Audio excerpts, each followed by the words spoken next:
Bonsoir à toutes et à tous, vous regardez Bienvenue en Ile-de-France sur le Figaro TV. Comme tous les jours, on ouvre cette émission avec une page de notre actualité. Au programme du jour, les vitraux contemporains de Notre-Dame qui déchaînent les passions, sujet épineux et ce, depuis les premières discussions, ce qui nous permet d'approcher une fois de plus le caractère hors norme de la cathédrale et des sujets qui la concernent. Que comprendre des différentes commissions et des différents avis rendus?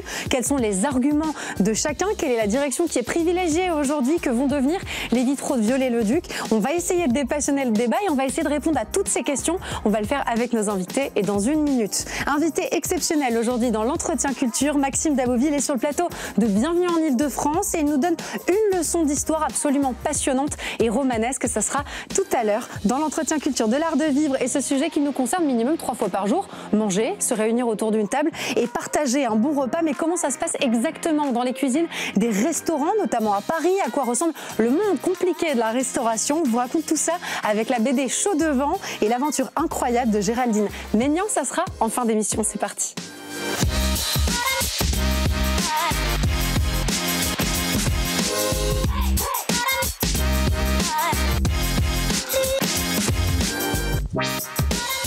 Depuis l'évocation par le président de la République de vitraux contemporains à Notre-Dame, le sujet déchaîne les passions. Je vous propose qu'on réécoute les mots du président de la République. C'était le 8 décembre 2023. Et oui, déjà.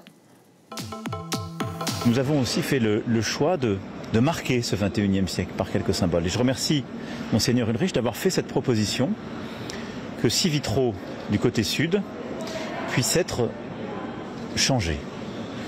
Et que la marque du 21e siècle y soit ainsi portée. C'est une proposition qu'il fait, elle avait été présentée dans son principe au mois de juillet aux commissions compétentes et j'y souscris pleinement. On suivi des débats vifs sur le sujet, certains défenseurs de la pérennisation des vitraux de Viollet-le-Duc, d'autres poussant pour l'installation de vitraux contemporains. Et derrière cette question, pourquoi ce sujet est-il aussi complexe, aussi passionnel, est-il aussi éminemment politique? On va essayer d'y répondre avec nos invités autour de la table. Claire Baumler, merci beaucoup d'être avec nous. Vous êtes grand reporter au service culture du Figaro. Julien Lacaze, vous êtes président de Sites et Monuments et vous êtes accompagné de Simon de Monico, fondateur de Vendôme Arts Advisory. Je suis très heureuse de vous avoir avec moi pour essayer de mieux comprendre ce qui se passe depuis le début.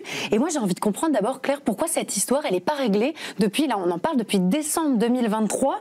Qu'est-ce qui se joue finalement ? D'abord, c'est un très grand projet. On ne change pas la cathédrale comme ça. Il a fallu terminer les travaux, la rouvrir. Je vous rappelle c'était le 8 décembre dernier, la véritable réouverture.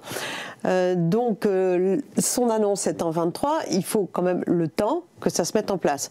Et puis après, comme c'est un projet, comme vous l'avez entendu, annoncé par le président de la République, il a fallu mettre en place un grand concours, choisir un artiste, etc., etc. Enfin, tout ce qui est la petite cuisine lorsqu'on peut mettre des nouveaux vitraux, le tout sur fond d'une opposition qui s'est invitée dès le départ. Donc ça n'a pas été un long fleuve tranquille, ça n'est jamais un long fleuve tranquille. Mais ça c'est normal peut-être non qu'on ait besoin d'en débattre, qu'il y ait des discussions. Julien Lacaze. Oui, absolument, c'est normal. Et puis il y a aussi un statut réglementaire qui est celui du classement au titre des monuments historiques. On ne fait pas ce qu'on veut dans un monument historique, même si on est le président de la République. Et ça, c'est parce qu'on est dans un état de droit. Donc il n'y a pas de pouvoir discrétionnaire en fait, du président de la République d'imposer ce qu'il souhaite. Il faut que ce soit conforme au classement qui permet d'assurer la conservation de l'intérêt public d'art et d'histoire de la cathédrale. Donc la question est de savoir si Eugène Viollet-le-Duc fait partie en fait, de cet intérêt public d'art et d'histoire. Et ça, on considère maintenant, depuis le début des années 80, qu'Eugène Viollet-le-Duc est un des plus grands architectes français. Donc pour vous, la réponse est oui. La réponse est qu'on ne peut pas, effectivement, retirer des éléments qui ont été posés par Eugène Viollet-le-Duc. En revanche, des vitraux contemporains, c'est possible, mais à d'autres endroits, notamment dans la cathédrale. D'accord, donc là, on parle d'une dimension qui est plus réglementaire. Moi, j'aimerais qu'on évoque finalement ce débat passionné qu'il y a eu, et depuis le début, Claire Baumler l'a rappelé, dès la première minute où on a commencé à l'évoquer, tout de suite, ça a généré des crispations, je le disais tout à l'heure, avec ceux qui étaient plutôt défenseurs de la pérennisation des vitraux, et ceux d'autre part qui étaient plutôt pour, finalement, ce que dit Emmanuel Macron, inscrire une page de la modernité dans l'histoire de Notre-Dame. Alors la page de la modernité, elle est très importante. Elle a été réussie avec brio dans un certain nombre. Alors naturellement dans la restauration de Notre-Dame et puis dans des abbatiales, dans des cathédrales. On pense naturellement Soulages, à Combe par exemple. Revenons un instant à Notre-Dame. Je crois qu'un des éléments du cahier des charges était naturellement donc de parler de la Pentecôte, des actes des apôtres et plus spécifiquement leur cœur fut transpercé.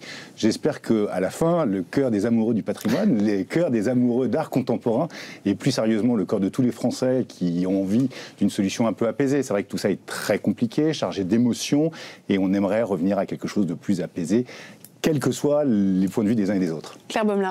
Une des grandes clés de la Passion, autour de cette question-là, c'est parce que c'est Emmanuel Macron qui l'a annoncé.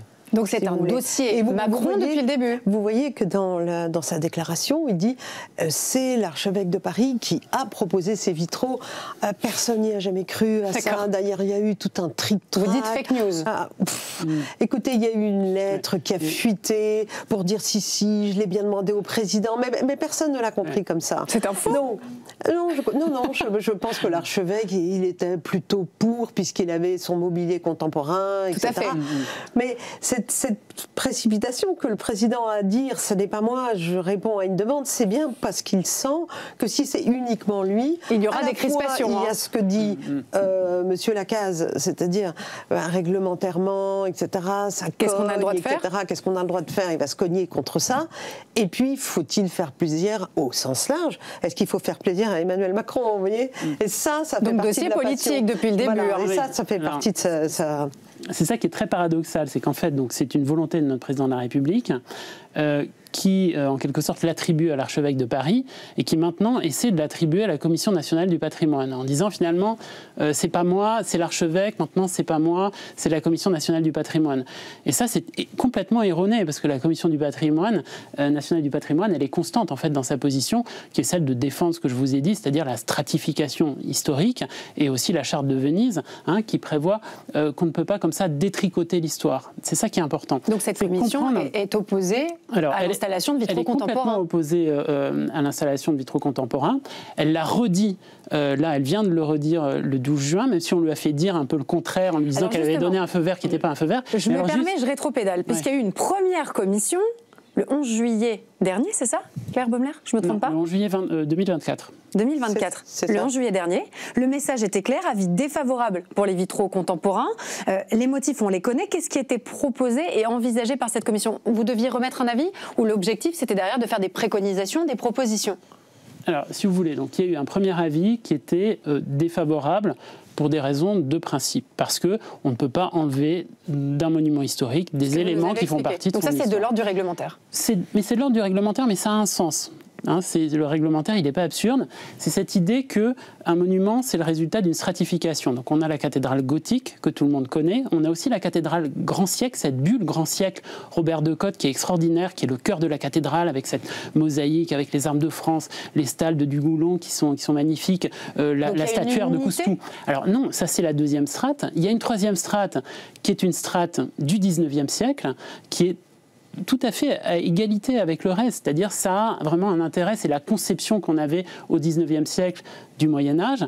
Et puis il y a une dernière strate qui est la strate contemporaine, avec le mobilier liturgique, qui est une grande réussite. Alors ce qu'il faut dire, c'est que là, on ajoute à chaque fois, on ne soustrait pas. Et le problème avec le projet de notre président de la République, c'est qu'on va soustraire pour remplacer. Alors même que dans les beffrois de la cathédrale, vous avez 6 baies absolument immenses, avec des dimensions très intéressantes, qui ont des verres blancs, c'est-à-dire qui n'ont aucun intérêt historique ou artistique, et qui pourraient parfaitement accueillir les vitraux contemporains. Donc plus que l'installation de vitraux contemporains, ce qui coince, c'est le fait de retirer les vitraux de Viollet-le-Duc. Exactement.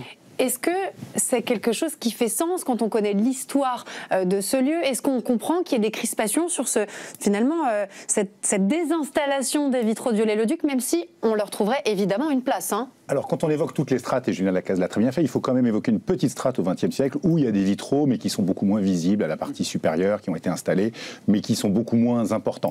On sent qu'il y a quand même un vrai malaise de la part de l'Élysée. C'est très amusant quand on lit le communiqué de l'Élysée, qui insiste quand même à 2 reprises sur la toute petite dimension des vitraux, sur le fait que ça ne représente que 5%. Quand on s'engage dans un geste artistique aussi important, quand on promeut une jeune artiste, quand on célèbre la Pentecôte, pour certains, on a envie de le faire en y croyant vraiment. Et c'est très intéressant de voir qu'à plusieurs reprises dans le communiqué, oui, mais ça ne représente que 5% des baies vitrées. Oui, mais il ne s'agit que de 100 et quelques mètres carrés de vitrail.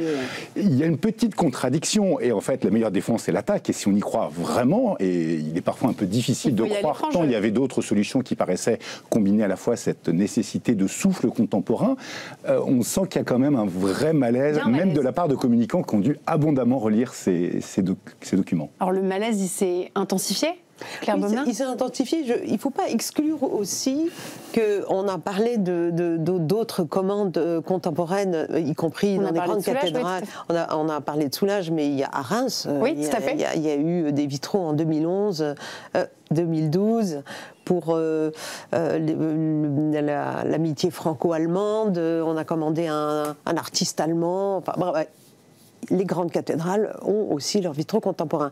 Il ne faut pas exclure qu'il y a un certain nombre de gens qui n'aiment pas tout simplement des vitraux d'art contemporain. Si vous voulez, il y a le fait qu'on sent qu'Emmanuel Macron fait un caprice, on dirait, le fait du prince, si vous voulez.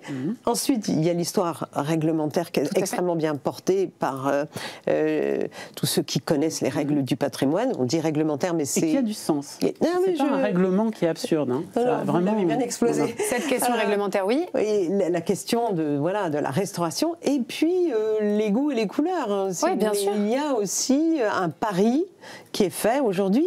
Est-ce que finalement, cette grande commande de vitraux qui pourrait coûter au minimum 4 millions d'euros, voire plus. Alors le Canard enchaîné sort aujourd'hui le fait qu'il y a sans doute de l'amiante qui a été fait dans les différentes restaurations des années 60. Bon, et donc des enjeux de santé publique derrière. Ça pourrait coûter beaucoup plus. D'accord. Bon. Donc ces vitraux-là, est-ce qu'ils plairont au public, aux visiteurs, aux pèlerins, à ceux pour qui la cathédrale est un lieu... Et on en voit une ébauche pendant que vous nous parlez, Claire Baumelin. Ce qu'on comprend finalement, c'est qu'il y a une multiplication, c'est un millefeuille de complications qui explique qu'on en est toujours là aujourd'hui. Suite à cette première commission du 11 juillet 2024, le ministère de la Culture est plus ou moins intervenu. Il vous a demandé de vous ressaisir. Ça veut dire quoi, se ressaisir ? Alors, il y avait eu... Ressaisir en 2 temps, ressaisir, pardon. Voilà, ressaisir. Il y avait eu en fait une autosaisine de la commission, ce qui est assez rare, c'est-à-dire que la commission a une certaine liberté, elle peut se saisir en fait d'un sujet. Et là, elle s'était manifestement saisie du mauvais sujet le 11 juillet 2024. Et elle avait rendu cet avis très clair, fondé notamment sur la charte de Venise, en disant voilà, on ne détricote pas les strates historiques de Notre-Dame, et Eugène Viollet-le-Duc fait pleinement partie de l'une de ces strates historiques. Ensuite, alors évidemment, quand on vote mal, on a très souvent tendance à vous faire revoter. Hein. On a déjà connu ça, notamment pour les traités européens. Donc là, on essaie de faire revoter. Alors, que fait la Commission ? Sur de nouvelles bases ? Alors, non. En fait, on dit, voilà, vous avez refusé la dépose des vitraux. Maintenant, comme votre avis est simple, je peux ne pas le respecter, je vais vous saisir sur autre chose. Je vais vous saisir sur en fait les vitraux de Claire Tabouret. Maintenant que je vous ai dit que j'allais continuer, ce qui est rarissime. Normalement, les ministres suivent toujours en fait l'avis de la Commission. Donc là, le ministère de la Culture a décidé de ne pas suivre l'avis qui avait été formalisé par la Commission. Donc on ressaisit la Commission en disant voilà, vous allez vous prononcer sur les vitraux de Claire Tabouret, nous dire si ces vitraux-là, maintenant que j'ai décidé de les mettre, même si vous n'êtes pas d'accord, ils vont bien dans la cathédrale. Et la réponse est ? La réponse, 3 volets. Premier volet. On réaffirme le premier avis, donc l'opposition de principe fondée sur la charte de Venise. Deuxième volet, on prend acte de la volonté politique de continuer malgré ce premier avis. Qu'est-ce que ça veut dire on prend acte ? Ça veut dire on prend acte, ça veut dire on dit ok, l'avis est simple, c'est pas un avis qui est contraignant, l'avis de la Commission. On prend acte que vous n'allez pas respecter notre premier avis. Vous n'allez pas suivre les conclusions de la première commission, d'accord ? Et donc maintenant, on va organiser, puisqu'on n'a pas le choix, la dépose des vitraux. Et il y a une condition centrale, c'est la condition de réversibilité. Ça veut dire qu'on les enlève, mais on pourra à l'avenir les remettre et donc être conforme au premier avis de la Commission dans un temps indéfini. Et ça implique quel type de précaution Donc la réversibilité, ça veut dire qu'il faut qu'ils restent ensemble, qu'ils soient conservés, qu'ils soient présentés au public, qu'ils ne soient pas dans une caisse, qu'ils ne soient pas perdus. Mais c'est toujours dans l'idée que la première recommandation de la Commission puisse devenir vraie, c'est-à-dire qu'un jour on les remette en place. Parce que Eugène Viollet-le-Duc a créé, on pourra en reparler, un ensemble harmonieux et cohérent, ce sont ces mots. Tout ça a été pensé ensemble. On pourra y revenir, je dépasse un petit peu votre question. Mais voilà ce qu'a répondu la Commission. Et le problème, c'est que la ministre et aussi la presse, parce que induit en erreur peut-être par un tweet de la ministre, a gardé le tweet de la ministre qu'on va regarder et découvrir ensemble, c'est important. Vitraux de Notre-Dame, la Commission nationale du patrimoine et de l'architecture a émis à l'unanimité le vœu de restaurer les vitraux de Viollet-le-Duc dès qu'ils seront déposés et de les exposer dans un lieu dédié. Voilà. Donc vous voyez, c'est une simplification. Alors c'est un mensonge par omission. Les deux premières parties qui sont essentielles, c'est-à-dire la réaffirmation du premier avis, est passée à la trappe. La prise d'acte qui dit, la vie est simple, donc de toute façon, vous faites ce que vous voulez, est aussi passée à la trappe. Et on met en valeur seulement la dernière partie, sans parler d'ailleurs de la réversibilité, qui est absolument centrale, en disant, oui, il faut les présenter au public, il faut les présenter dans un lieu dédié, tout le monde est d'accord, et à l'unanimité. Donc ça, c'est un énorme mensonge par omission. Claire Baumler, qu'est-ce que ça dit de l'organisation du ministère de la Culture vous l'avez dit, c'est assez rare que le ministère de la Culture décide de ne pas suivre un avis qui a été formulé en commission. Qu'est-ce que ça dit ? Ça dit deux choses. Ça dit d'abord que Rachida Dati, c'est quelqu'un de loyal vis-à-vis du président. Il y a un projet présidentiel, elle y va. Évidemment, il y a cette commission, c'est un peu embêtant pour elle, parce que c'est son écosystème. Tous ces experts, tous ces gens qui connaissent le patrimoine, c'est son écosystème. Elle est ministre de la Culture. Elle est ministre de la Culture. Elle vient de dire dans le Figaro, il y a à peine 3 jours, que sa priorité, une de ses priorités pour le budget 2026, ça serait le patrimoine. C'est un peu compliqué. C'est un peu compliqué. Elle décide, on ne sait pas ce qu'elle en pense sur le fond. Elle entretient ce flou artistique, peut-être que le terme est mal choisi, mais la perception qu'on peut en avoir. Effectivement, la responsabilité du patrimoine est vraiment complexe. Ce qui est assez étonnant, c'est que ce passage en force est un peu contradictoire avec ce qui avait été fait sur le thème des vitraux. C'est-à-dire qu'ils avaient au contraire exprimé dès le début le choix de sujets figuratifs, le choix de sujets qui soient relativement compréhensibles, sans notamment le soutien d'un texte, et un rapport à la lumière qui se fonderait de façon assez harmonieuse dans la cathédrale. Donc on aurait pu penser au début qu'il y avait quand même une volonté d'un certain consensus, d'une approche plus respectueuse des avis de chacun, et on est un peu étonné, et il faut quand même saluer l'action absolument admirable de Cité Monuments sur ces sujets extrêmement complexes, parce que, indépendamment de ce sujet qui cristallise beaucoup les tensions, et on peut en penser naturellement ce qu'on en veut, il y a quantité d'effets en cascade. C'est-à-dire que si on ne respecte pas sur un bâtiment aussi emblématique que Notre-Dame... On ouvre la boîte de Pandore, Claire. Oui. C'est ça. Parce que celui qui a une porte classée chez lui, dont il veut se débarrasser, qui a besoin d'un avis... ça fera jurisprudence. Je ne sais pas si on peut utiliser ce terme de jurisprudence. Mais... attendez, vous ne pouvez pas faire ce que vous voulez. Bon, alors on montre quand même que quand l'intérêt est dit présidentiel et national, on fait un peu ce qu'on veut. Et puis si on veut... Pardon, excusez-moi. Si on veut un souffle moderne à Notre-Dame, dans ce cas-là, pour abonder dans votre sens, on peut avoir envie d'un souffle moderne chez soi et se dire, je me débarrasse de ce qui ne me correspond pas, que ce soit 1855, 1865, Viollet-le-Duc qu'on adule ou qu'on déteste, ou je ne sais quel élément qu'on a à gérer dans un bien qui vous appartient. Et encore une fois, parfois, il faudrait mettre peut-être un peu plus de souplesse, mais ça, c'est une autre question. Évidemment. Ouais. Et ça pose aussi la question de la place de Notre-Dame qui semble encore une fois jouer un peu hors catégorie, de par son caractère absolument exceptionnel, évidemment. Et donc on a l'impression, et par le degré de passion qui entoure ce débat et ce sujet, et par la complexité à résoudre ce sujet, que Notre-Dame a un statut à part, tout simplement, a une aura particulière. Et donc derrière, les décisions qui en découlent ne sont jamais simples. Elle est sous les yeux du monde. Alors, on peut dire que ça oblige. Ça a obligé, par exemple, l'archevêché et le diocèse de Paris à se poser 1001 questions sur le nouveau mobilier. Ils n'ont pas fait n'importe quoi. Là aussi, c'était un sujet compliqué. Très réussi. Ils ont fait un concours, mais ça divise aussi. Mais, oui, tout le monde n'était pas d'accord non plus. Ils l'ont pris sérieusement, ils n'ont pas fait comme dans pas mal d'églises où on fait appel à je ne sais quel artiste, quelque chose d'un peu comme ça. Non, ils ont fait un vrai concours, ils ont fait un vrai jury. Il y avait un vrai cadre. Il y avait un vrai cadre, donc ça oblige et d'être sous les yeux du monde. Et en même temps, ça donne un petit grain de folie. Oui, il y a une forme de folie qui entoure finalement les débats qui sont extrêmement passionnés. Et le commun des mortels se demande finalement ce qu'il va vraiment se passer. Alors je vous pose la question, que va-t-il advenir finalement? Est-ce qu'on en a une idée? Quelles sont les prochaines étapes? Et qu'est-ce qui va advenir évidemment de ces magnifiques vitraux de Eugène Viollet-le-Duc? Ce qu'il faut dire, c'est que le ministère a mis la charrue avant les bœufs. C'est-à-dire que pour transformer un monument historique, retirer des éléments classés, et les vitraux sont classés avec la cathédrale, c'est compliqué. Il faut une autorisation de travaux, tout simplement. Ce qui se passe en ce moment, c'est que on avance, c'est-à-dire on fait un concours d'artistes, on demande surtout pas l'autorisation de travaux qui va venir à la toute fin du processus. Et qui peut prendre du temps? Alors, non, mais c'est ça en fait. C'est là que le préfet de région va décider si oui ou non ces vitraux portent atteinte à l'intérêt d'art et d'histoire du monument. Et nous, on va attaquer cette autorisation de travaux, évidemment. Les choses sont présentées comme étant irréversibles, déjà jouées, déjà décidées. En réalité, la décision n'est pas du tout prise. L'autorisation de travaux, elle n'est pas prise. D'accord, donc vous allez contester l'autorisation de travaux si autorisation de travaux il y a? Absolument. On a déjà contesté la compétence de l'établissement public qui est dédiée à la conservation et la restauration de la cathédrale. Donc que fait-il en retirant des vitraux classés? Il fait le contraire de conserver et de restaurer. C'est prévu par la loi, la compétence de l'établissement public. Donc ça, c'est un premier recours. Savoir s'il est compétent, s'il peut le faire. Le prochain recours qui va venir, c'est vraiment sur le fond.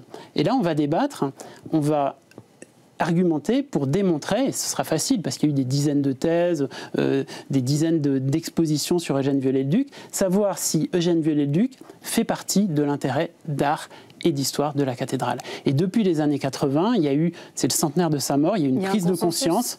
On sait que Eugène Viollet-le-Duc n'est pas seulement un restaurateur dont on pourrait dérestaurer l'œuvre, que c'est un immense créateur. C'est justement parce qu'il était extrêmement libre dans son interprétation du Moyen-Âge qu'il a fait œuvre de création. Et donc, il va y avoir une succession de batailles juridiques, si je vous suis. Et voilà, on va discuter vraiment, ça va être passionnant, sur le fond. Et nous, on va plaider pour le 19e siècle. Vous voyez, toutes ces églises néo-gothiques qu'on détruit en France en disant c'est du néo, c'est du faux Moyen-Âge, c'est, vous voyez, le même Viollet-le-Duc, c'est connoté, on dit c'est du Viollet-le-Duc, c'est connoté encore de manière assez négative, assez péjorative.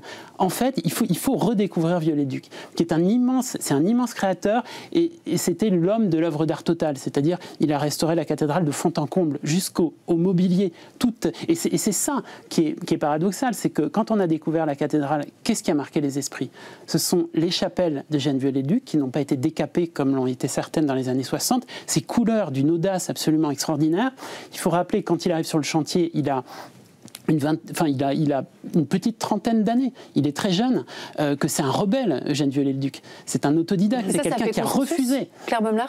Je ne sais pas, parce que je ne sais pas si les gens, au sens large, si on peut parler des gens, connaissent très bien l'œuvre d'Eugène Viollet-le-Duc. Et ça, c'est peut-être à l'occasion de tous vos recours qu'on peut en reparler. Je pense que dans la tête du grand public, faut-il laisser Emmanuel Macron diriger lui-même l'intérieur de Notre-Dame? Oui, non. Et je crois qu'il y a quand même une partie des gens qui sont pour mettre de l'art actuel et contemporain, d'autant que si vous le voyez, le projet de Claire justement, j'aimerais qu'on dise un mot du projet quand même. Débat, en fait. C'est l'endroit où on le met dans la cathédrale. On est tous d'accord qu'il faut de l'art contemporain dans la cathédrale. Je parle au sens large. On parle d'art contemporain au sens large dans une cathédrale. On sondait l'opinion, nonobstant ceux qui savent, nonobstant les historiens de l'art, etc., qui essaient de faire passer cette idée de complexité, etc. Nonobstant ça, je pense quand même que l'opinion est divisée et que il y a une partie des gens pour qui marquer l'incendie par une nouvelle commande, c'est enthousiasmant. Ça a du sens. Donc, ça a du sens. Élément objectif. Donc, une pétition qui a été lancée par Didier Rickner, donc, qui est journaliste de la Tribune de l'Art, à titre de simple particulier, on va dire, que nous avons soutenu tout de suite, approche les 300 000 signataires. Et dans cette pétition, il est dit noir sur blanc que les vitraux sont du 19e siècle, sont d'Eugène Viollet-le-Duc. 300 000 signataires. Donc, ce qui est très intéressant dans cette affaire, c'est qu'on a une convergence de l'opinion savante, la Commission nationale du patrimoine et de publique, en tout cas des 300 000 signataires. C'est considérable. Enfin, pour une pétition sur le patrimoine, c'est vraiment considérable. Ça mobilise du monde. Voilà, et tout le monde en fait, et même au sein du ministère de la Culture, c'est un secret de polichinelle, on sait que les fonctionnaires du ministère de la Culture ne sont pas très à l'aise avec cette décision. Après, ils sont, fonctionnaires. Il faut faire tourner la machine. Mais j'aimerais qu'on dise malgré tout un mot de ce projet, justement, et de cet artiste. Je crois que vous vouliez nous en parler. Je pense que c'est une bonne idée aussi d'expliquer son intention et donc derrière ce à quoi ressemblerait cette réalisation. Alors cette artiste, elle est très jeune, elle est française, elle est d'origine, elle a travaillé à Paris, elle a fait des études entre Paris et les États-Unis, elle est installée aux États-Unis, à Los Angeles, elle est absolument brillantissime, elle fait preuve d'audace. Si on s'écarte un instant du sujet, elle a vraiment à un moment eu une intuition géniale. Elle est artiste, elle a beaucoup de mal, elle a une trentaine d'années, elle a du mal à vendre ses œuvres, elle expose dans une petite galerie, et puis elle se dit, il y a un collectionneur, François Pinault, qui est très actif sur le marché de l'art, il faudrait que je réussisse à le joindre. Elle va sur Google, elle trouve l'adresse de son bureau, lui adresse un petit mot, la secrétaire, Anne-Pascale Cellier, séduite, trouve le papier, le met en haut de la pile. C'est rare les histoires comme ça. François Pinault envoie 2 personnes de son équipe à l'exposition, il a un coup de cœur absolu pour le talent de cet artiste. Ça montre aussi un peu comment on provoque le destin. Une de ses amies très proches dit qu'elle est un peu responsable, au bon sens du mot, de l'alignement des planètes qui lui arrive. Ce qui est intéressant, c'est qu'elle travaille le portrait, elle travaille l'autoportrait, une peinture figurative qui est sûrement très facile à comprendre pour tout le monde. Je ne sais pas ce que les historiens de l'art ou ce que le public en 2120 dira de ces vitraux. Ce qui est dommage, et je crois ce dont tout le monde se rend compte, c'est la fracture dans cette commande. C'est-à-dire que tout le monde a envie d'aimer ces vitraux, tout le monde a envie, et on le reconnaît autour de cette table, et je crois partout, d'avoir ce souffle nouveau. Néanmoins, et je vais demander à Marc Chagall de nous aider dans cette situation, si je puis dire, grand créateur de vitraux devant l'éternel, il dit « Les vitraux sont une partition transparente entre mon cœur et le cœur du monde ». N'est-ce pas merveilleux? On a un peu peur que le président de la République ait un peu plus travaillé la partition que la partition transparente. Et c'est peut-être un peu regrettable parce que finalement, ça coupe aussi un peu du monde de l'art contemporain. Et c'est vrai, vous évoquiez très justement l'importance, le côté emblématique de cette cathédrale. Et on aimerait que ce côté patrimonial si important soit l'occasion d'intéresser le grand public à l'art contemporain, qui est quelque chose qui malheureusement... valoriser des artistes qui ont du talent, comme c'est le cas de... Dans la vie des gens, on a des idées préconçues, des préjugés. Et ça aurait été l'occasion de faire aimer aux gens, au grand public, aux savants, et la manière dont les choses ont été faites l'empêche. Les artistes de notre temps, et comme vous le dites... C'est entaché, quoi. Ce dossier est entaché de soupçons comme ça, vous voyez, de coups politiques, comme on le disait. Oui, c'est ça, il est entaché. Est-ce qu'on peut parler de scandale d'État où le terme est quand même un peu fort? C'est un peu fort, quand même. Alors, je pense que Monsieur Lacaze peut-être le pense, mais c'est peut-être un peu... Il y a des manipulations politiques sans parler de scandale d'État. C'est passionnant parce qu'on est dans un cadre réglementaire qui s'applique à tous les Français, comme vous l'avez souligné. Il n'y a pas de pouvoir discrétionnaire du président de la République en la matière. Et la question est de savoir finalement si le fait du prince va l'emporter sur l'état de droit, en fait. Parce que le contexte juridique, il est très clair. On a la Charte de Venise, on a les décisions maintenant, enfin les avis à l'unanimité de la Commission. Est-ce que l'avis d'un seul homme, qui est très seul en fait dans ce dossier, personne ne veut de ces vitraux à cet endroit-là. Je ne parle pas des beffrois. Des beffrois où là, les beffrois, on peut mettre des vitraux contemporains. La ministre de la Culture, par fidélité, comme tu le disais, elle est ministre, c'est normal qu'elle relaie... On ne sait pas ce qu'elle pense dans le fond. C'est difficile de savoir ce que pense Rachida Dati. C'est difficile, mais quand même, il faut quand même souligner, alors, sur l'artiste elle-même, on ne sait pas si Claire Tabouret entrera dans l'histoire de l'art. On n'en sait rien. Viollet-le-Duc, il y est. Et il y est entré très très jeune. Je vous ai dit, il avait une toute petite trentaine d'années quand il arrive sur le chantier. C'est un autodidacte absolu qui a refusé de suivre les cours de l'École des Beaux-Arts, contrairement à Claire Tabouret, qui elle est diplômée de l'École des Beaux-Arts de Paris. Donc vous voyez, les rebelles ne sont pas toujours ceux qu'on croit. Voilà, c'est ce que les rebelles ne sont pas toujours ceux qu'on croit. On se demande si la commission, votre commission, aurait voté pour le projet d'Eugène Viollet-le-Duc à l'époque. Mais les choses ont évolué. Ça, c'est une excellente question. Oui. Mais, alors, effectivement, le défaut d'Eugène Viollet-le-Duc était de détricoter les états historiques. Ça, oui, il a détricoté. Mais il n'a pas fait tant que ça à Notre-Dame. Il a maintenu les stalles, il les a un petit peu démontés, il y en a quelques-unes qui sont dans les déambulatoires. Il a finalement respecté cette bulle grand siècle, qu'il n'aimait pas évidemment. Mais la stratification est liée. Et aujourd'hui, on a une œuvre qui est complète d'Eugène Viollet-le-Duc, qui va du gros œuvre en passant par la statuaire et par le mobilier. Et c'est une cathédrale idéale en fait, qu'a créée Eugène Viollet-le-Duc à Notre-Dame, à partir de tous les dessins qu'il avait emmagasinés. Moi, ce que j'en déduis et ce que j'en comprends, c'est que le feuilleton est très loin d'être terminé. Voilà, c'est ça, donc on va se retrouver autour de la table, on va feuilletonner ce sujet. Sachez-le. On l'espère, Claire, et on vous lira évidemment sur le sujet, sur d'autres sujets, toujours dans le Figaro évidemment, et on continuera à en discuter autour de cette table, et vous viendrez évidemment nous tenir au courant des différents événements et du prochain recours juridique. On a compris que ça allait être compliqué ce sujet. Merci beaucoup à tous les trois d'être venus nous en parler sur le plateau de Bienvenue en Ile-de-France, et on passe tout de suite à l'entretien culture.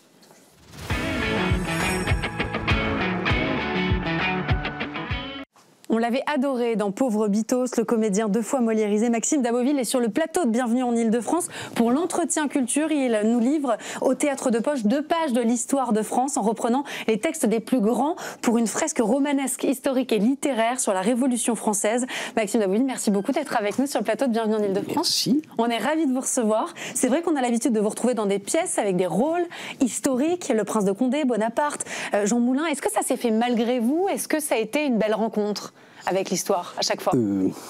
Oui, ça s'est fait complètement malgré moi, puisque tous les rôles historiques que j'ai joués, c'était des propositions, ce n'était pas des initiatives personnelles. Donc voilà. C'est qu'on vous voyait bien dans ces rôles. Ça dit quelque chose de vous? Oui, peut-être que j'ai un côté historique, j'en sais rien, mais en revanche, les leçons d'histoire de France, ça c'est une initiative personnelle, mais qui découle peut-être aussi de cette curiosité oui, aussi. Parce que comme en fait au début de ma carrière entre guillemets, j'ai joué une pièce qui s'appelait Henri IV, une grande fresque. On était 18 avec Jean-François Balmer qui jouait Henri IV, qui était très impressionnant dans le rôle. Les téléspectateurs le connaissent pour avoir fait Louis XVI dans cette fameuse adaptation de la Révolution en 89. Et enfin bref, je faisais son neveu, un personnage complètement torturé, bossu, un peu fou. Et puis juste après, j'ai fait La Conversation, donc j'ai joué Bonaparte de Jean d'Ormesson. C'était sa seule pièce, et ça je l'ai joué 2 ans quand même. Donc forcément, j'ai été un peu baigné dans l'histoire. Comme je suis un acteur consciencieux, j'ai lu, voilà, pour essayer de... Oui, en fait, ça a piqué votre curiosité et vous en êtes devenu gourmand. Voilà, pour essayer de comprendre ce qu'étaient mes rôles. Et puis là, m'est venue cette idée, et je me suis dit, mais finalement... je connais très mal l'histoire. Ce qui est le cas de beaucoup de Français, de beaucoup de ceux qui nous écoutent aussi. Voilà, et vous avez eu envie de partager ça avec nous? Oui, parce que j'ai pensé que disons, la frustration que j'avais de mal connaître l'histoire de France, et en même temps l'attachement aux grandes figures, aux grands mythes de l'histoire de France, c'était quelque chose de commun à tous les Français, et qu'en fait il y avait plein de gens comme moi. Et donc je me suis dit, mais en final, à tous ces gens. Si je faisais un cours d'histoire, mais théâtralisé, c'est-à-dire captivant, épique, à partir de grands textes,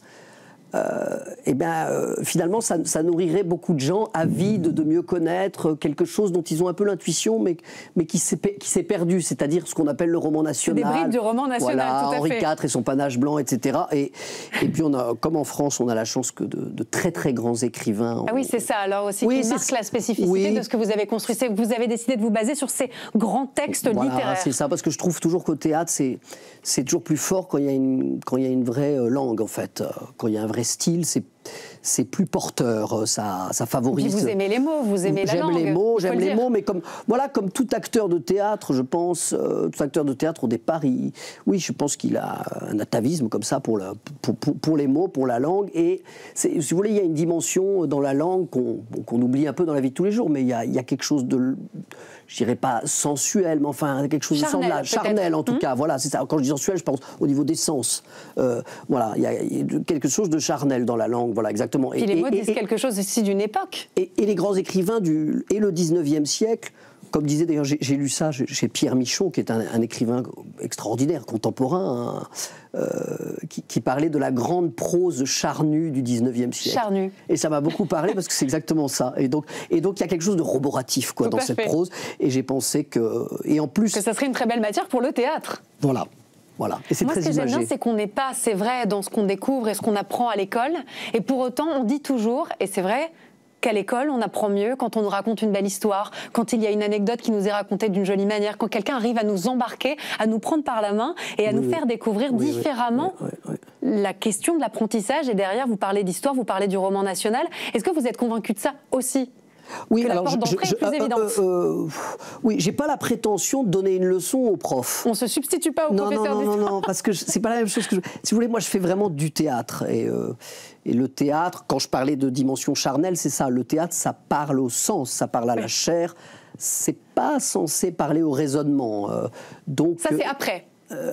Quand on rentre chez soi. C'est autre chose, mais c'est pas vraiment le lieu du théâtre. Le théâtre, c'est le lieu de l'imaginaire, de l'émotion. C'est un lieu qui a à voir avec l'enfance. Évidemment, la scolarité, ça a à voir avec l'éveil de la conscience et du raisonnement, etc. Donc, forcément, ça passe par quelque chose peut-être de plus ardu, de plus... Et de plus institutionnel peut-être aussi. Oui. Voilà. Donc je dirais que c'est complémentaire, mais qu'évidemment, les bons professeurs, moi par exemple, pour avoir fait du droit, à la fac de droit, les professeurs qu'on écoute, c'est d'abord des orateurs. C'est déjà des comédiens peut-être aussi oui, un peu. Oui, il y a des ponts, bien sûr. Alors vos héros, ils sont en haut de l'affiche, ce sont ces auteurs, Dumas, Chateaubriand, Victor Hugo, Saint-Simon. Qu'est-ce qui vous a touché chez ces auteurs, dans leur manière de raconter l'histoire de France, dans leur manière d'utiliser la langue française? Et derrière, vous avez dit, oui, il faut que j'utilise ces bribes, il faut que je les raconte, il faut que je les déclame, il faut que je les utilise. Oui, comment vous dire, enfin, parce que chacun a sa matière. Oui. Simplement, quand j'ai voulu mieux connaître l'histoire, il se trouve que c'est un moment où ils avaient réédité, les éditions des Équateurs avaient réédité Michelet. Donc j'ai d'abord découvert Michelet, qui est vraiment un peu le patron. Ils étaient tous fans de Michelet. Donc, pourtant, aujourd'hui, il est peu lu par le commun des mortels. Il est peu lu parce qu'il est trop volumineux. Oui. Je crois que c'est le seul problème de tous ces grands auteurs du 19e. Là, je parle Saint-Simon, c'est encore autre chose. Mais tous les grands auteurs du 19e, comme Lamartine pour la Révolution française, ils sont peu lus simplement parce qu'ils sont trop prolixes. En fait, c'est des Michelet, c'est 19 volumes, c'est considérable, mais il y a des pépites là-dedans. Et simplement, voilà, quand je suis descendu dans ces écritures, vous avez, voilà, l'imaginaire est en feu en fait. Ils ont une manière de faire qui si vous voulez, je pense qu'il n'y avait pas le cinéma, et sans le savoir, ils faisaient du cinéma. En fait, déjà voilà. Du cinéma. Oui, c'est exactement ça. Et puis, ils utilisent différents points de vue, ils mettent la caméra, ils font des gros plans, puis des plans serrés. Ils savent très bien faire ça. Et alors moi, ça me permet, en utilisant différents auteurs, ça me permet aussi d'avoir des focales différentes, justement. Et de reconstituer cette fresque. Voilà. Et je vais avoir des auteurs qui vont me permettre de faire des gros plans, par exemple, sur une bataille, et puis des auteurs qui vont me permettre d'avoir des visions plus générales, et tout ça va très, très bien s'harmoniser. Et le travail d'écriture, alors, derrière il a été laborieux, mais passionnant. Difficile. Oui, parce que... Comment on met en musique parce que... Chateaubriand, Dumas, Victor Hugo je crois que ça se fait de manière assez harmonieuse. Vous voyez, par exemple, Chateaubriand, Victor Hugo disait de lui « je veux être Chateaubriand ou rien ». Oui. Alexandre Dumas disait de Michelet « Michelet, c'est mon Dieu ». Ils sont donc tous connectés? Ah oui, alors Chateaubriand est un peu plus vieux. Chateaubriand, il a l'âge de Napoléon, en gros, il est de 68. Mais après, ils sont tous des années 90, si je puis me permettre, entre 1790 et 1799, en gros. C'est l'historien qui parle. Non, mais bon, je ne suis pas du tout historien, mais il se trouve que eux, je les connais un peu maintenant. Et que ce soit Dumas, Hugo, Michelet, Lamartine, ils sont tous à peu près de la même génération. Et c'est ce qu'on appelle les romantiques. Ils se connaissaient tous très bien, ils se copiaient les uns les autres, parce que quand vous descendez dans l'œuvre, vous vous apercevez parfois, mais c'est pas possible, il a pris ça texto. À un moment, Michelet a pris texto un paragraphe à Lamartine, qui avait édité 2 ans avant lui, ça leur posait aucun problème d'ailleurs. Mais enfin, oui, si vous voulez, en fait, on est dans l'événement, on est au cœur de l'événement, donc les différences de style... Ça s'articule bien. Oui, et puis les différences de style permettent aussi des émotions différentes. Voilà, il y a par exemple chez Chateaubriand, il y a une émotion très presque doloriste. comme ça, compassionnel, qui souffre avec les chevaliers. Voilà. Ça, c'est incroyable aussi pour le jeu derrière. Je pense aux comédiens. Bien sûr. Plus à l'auteur. Bien sûr. Et je me dis que dans le jeu de comédien, ça doit être hyper riche. Oui, parce que moi, en fait, ce que j'interprète dans ces histoires de France, donc là, je joue en ce moment donc les 2 premières. Donc de Lormy, la Jeanne d'Arc. Voilà, au théâtre de Poche Montparnasse. Et puis de 1515 au Roi Soleil. Voilà. Et je ne sais plus ce que je voulais dire, mais en tout cas, voilà, c'est une. Dans votre manière peut-être de les interpréter, d'être sur scène. Oui, voilà, oui, ça m'a, si vous voulez, sans que je le prémédite, j'ai pensé à jouer un espèce d'instituteur j'ai une grande carte de France. Pas commode. Pas commode. J'ai une grande carte de France comme il y avait autrefois dans les salles de classe, mais effectivement, et ce qui est venu un peu malgré moi dans l'interprétation, c'est une exaltation folle, mais c'est parce que ces textes amènent l'exaltation. Et puis parce que ce professeur est passionné d'histoire, il adore ça. Mais c'est parce il déteste les Anglais. Mais parce que j'ai été bouffé par les textes. J'étais tellement bouffé par ces textes que je crois que cette espèce de côté passionnel est inévitable si on veut se donner la peine d'y aller. Et puis surtout, ça m'amuse. Ça m'amuse de faire ce prof complètement exalté, très patriote, qui déteste les Anglais, parce que ce que je trouve ce qui n'est pas votre cas par ailleurs. Mais pas du tout. J'ai fait Erasmus, j'adore l'Angleterre. L'excuse est pas. Non, mais bon, j'ai fait Erasmus, oui, je sais. Oui, c'est un peu ridicule, mais enfin. Non, je sais pas ce que je pense. Non, en tout cas, évidemment, j'aime beaucoup l'Angleterre, même si elle n'est plus dans l'Union européenne. Je vous avoue que ça me peine un peu, mais enfin bon, moi qui suis très européophile, je ne sais pas comment dire, j'ai fait quand même un DEA de droit européen. Mais, europhile convaincu. Oui, enfin bon, bref. Alors, moi ce que j'ai noté aussi, c'est le degré de lyrisme, c'est très romanesque. Voilà, c'est lyrique. Et ça, c'est aussi assez désarmant quand on pense à un récit qui est historique. Oui, et vous assumez cette part de légende et ce côté romanesque. Voilà, exactement. On est dans le lyrisme, on est dans l'imaginaire, donc forcément on se détache quand même de la pure vérité historique. Et ça ne veut pas dire que c'est faux. Non, c'est important. C'est pas faux. En même temps, il n'y a rien de faux.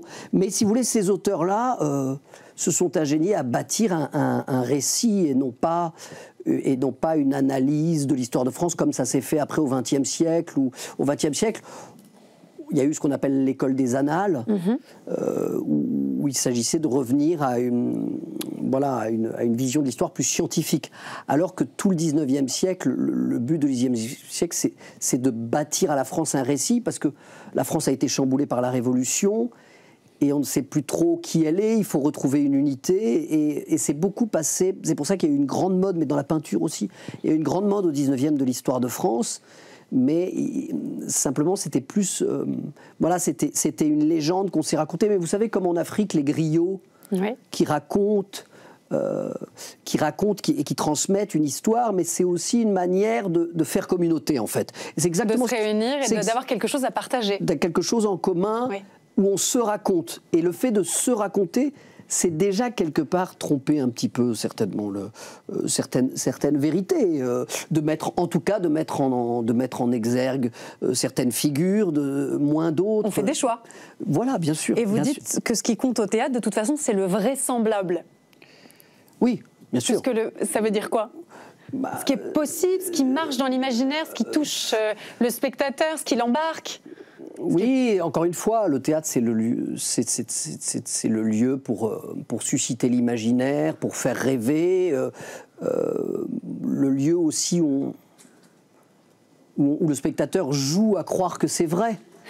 Mais pour ça, il n'y a pas besoin que ce soit vrai. Je veux dire, la vérité, elle est derrière ce qu'on raconte, en fait. La vérité, il y a beaucoup de vérité au théâtre, en fait. On dit beaucoup. Normalement, au théâtre, on dit beaucoup de vérité sur l'être humain. On se réunit quand même pour parler, pour déposer les armes. Je crois que c'est un peu ça.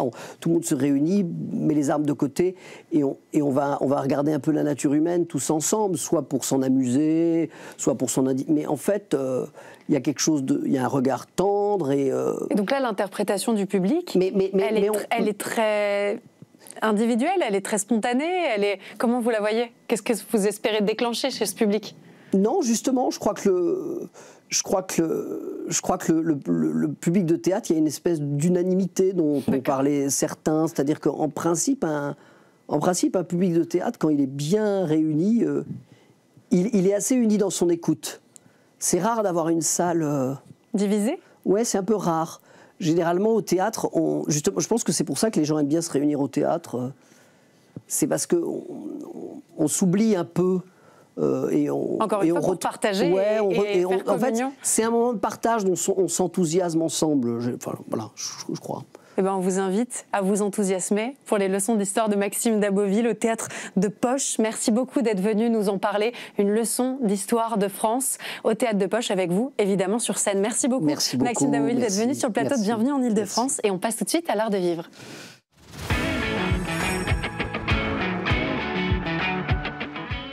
Alors, si vous avez ma curiosité et mon appétit, vous avez certainement déjà été tenté de pousser les portes des cuisines des restaurants où vous déjeuniez, où vous dîniez. Ce sujet du plaisir de la table, du bien manger, est au cœur des préoccupations des Français sans toujours savoir et comprendre ce qui se passe vraiment en cuisine et puis ce que ça dit de nous. Alors, on va pouvoir jouer les petites souris avec cet ouvrage génial. Ça s'appelle Chaud devant, les tribulations d'une journaliste en cuisine. Et on va en parler avec Géraldine Maignan. C'est vous, la journaliste, et c'est vous qui allez nous parler de ces tribulations en cuisine, évidemment, auteur de cette BD. Hubert Vannery, vous êtes illustrateur, auteur des bons mots de l'histoire aux éditions Robert Laffont. Et en 2022, vous avez suivi la présidentielle où vous avez rassemblé des dessins, des observations dans le bon air de la campagne. C'était aux éditions Presse de la Cité. Merci beaucoup d'être là tous les deux. Géraldine Maignan, j'adore votre histoire. Journaliste confirmée, vous avez décidé de tout envoyer valser à 50 ans et de passer le cap, passer un CAP cuisine. Qu'est-ce qui s'est passé dans votre tête et pourquoi cette décision ?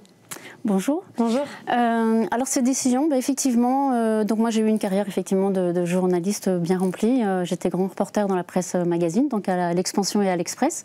Et effectivement, à 50 ans, j'ai eu en fait l'envie de travailler avec mes mains.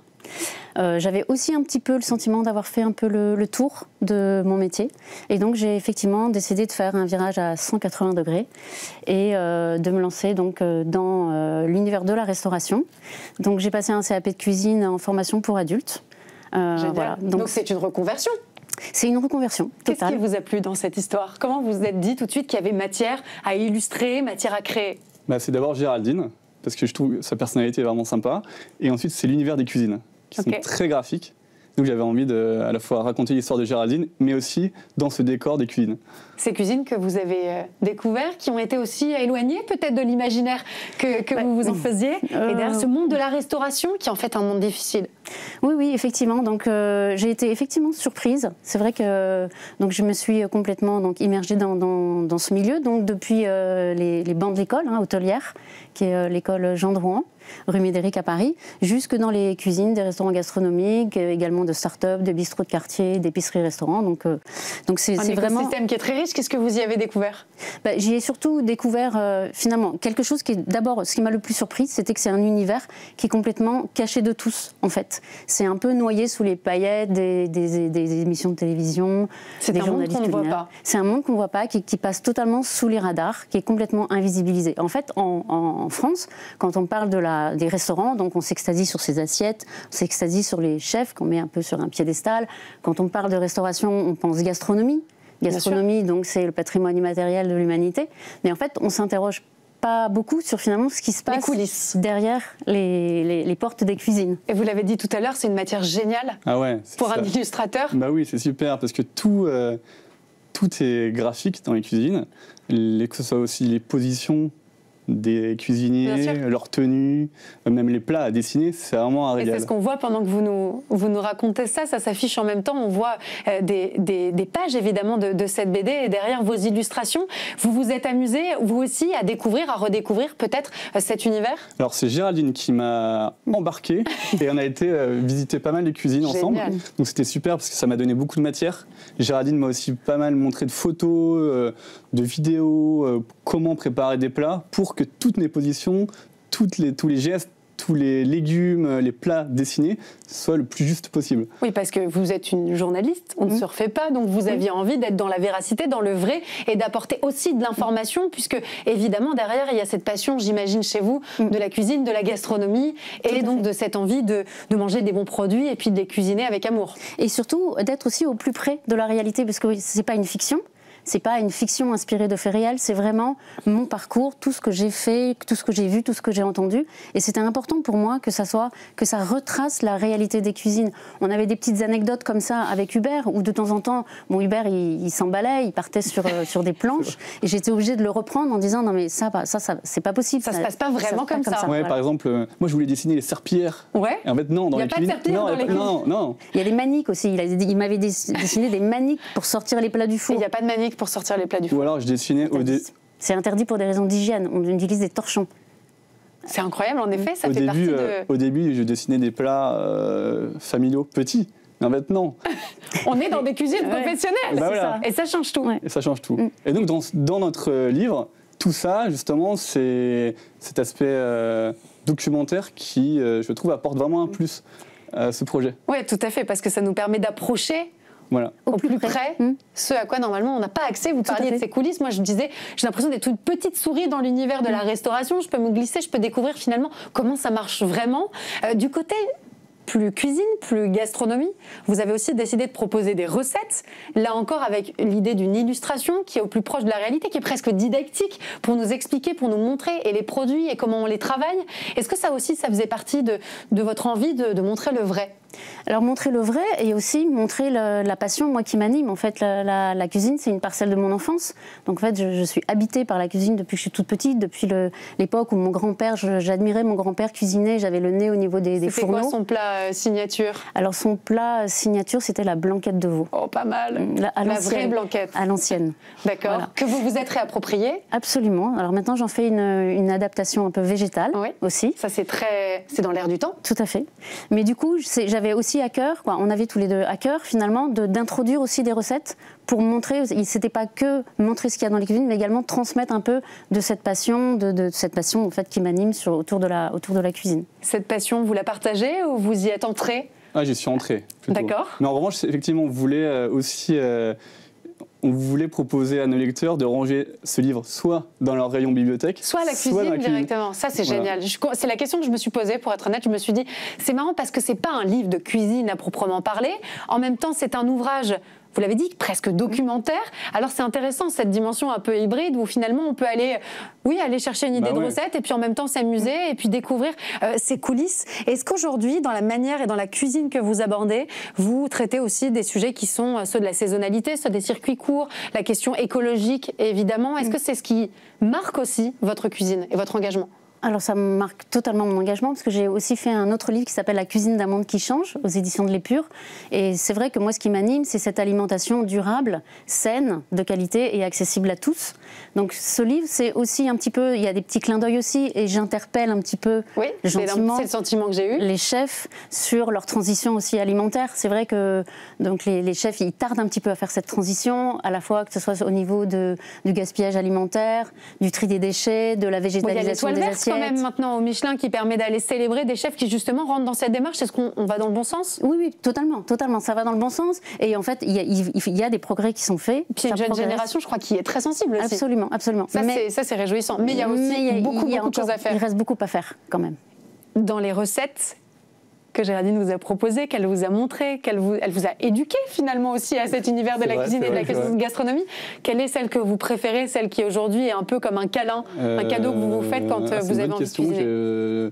Peut-être la salade attiquée, c'est ça ? Ouais. C'est quoi la salade attiquée ? Alors du coup c'est pas une recette que j'ai composée, c'est une recette du chef Aruna, qui est le chef exécutif du Refugee Food, une association qui aide à l'insertion des réfugiés à travers la cuisine, puisque la cuisine c'est un langage universel, donc elle rassemble tout le monde. Et donc c'est une recette du chef Aruna que j'aime beaucoup, qu'il fait notamment quand il faisait de l'aide alimentaire, notamment au tout début quand je l'ai rencontré, et j'ai trouvé que c'était... Et qu'est-ce qu'on a dans notre assiette alors ?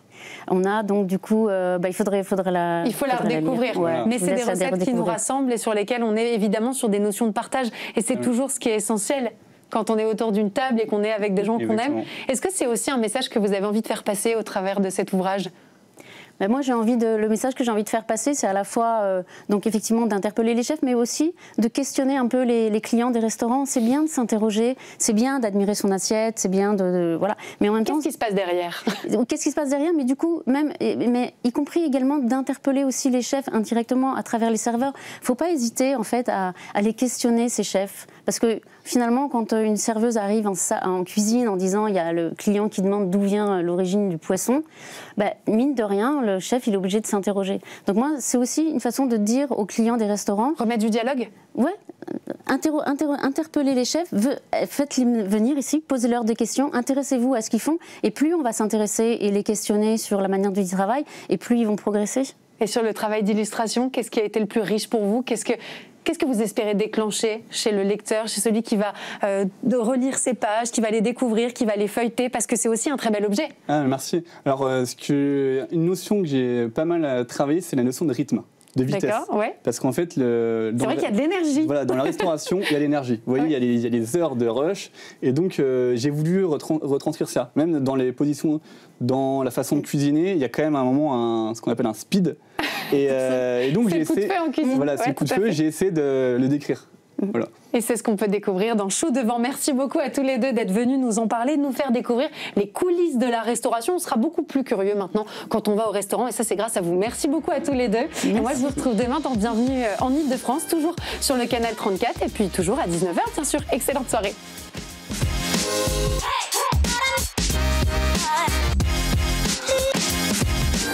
Hey, hey.